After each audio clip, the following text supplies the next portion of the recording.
Untuk menggunakan inovasi Blossom Glow dan aplikasi Sleep Cycle Pro ini, pertama sekali pengguna perlulah mendaftar pengguna terlebih dahulu. Aplikasi Sleep Cycle Pro menyediakan 3 komponen utama yang boleh dimanfaatkan oleh pengguna. Pertama sekali, pengguna boleh klik pada butang postur tidur dan akan dibawa ke halaman info postur tidur yang betul. Langkah kedua, pengguna boleh klik pada butang teknik pernafasan dan pengguna akan dibawa ke halaman yang mengandungi informasi berkaitan teknik pernafasan yang betul. Seterusnya, pengguna boleh melakukan teknik tersebut mengikut arahan yang disediakan di aplikasi. Teknik tersebut akan berulang sebanyak 3 kali.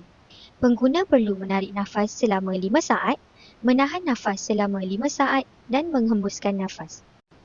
Akhir sekali, pengguna boleh klik pada butang irama tidur dan pengguna boleh memilih antara senarai irama tidur tenang yang mengandungi lagu-lagu atau rohani tenang yang mengandungi ayat Al-Quran dan zikir harian. Selamat mencuba!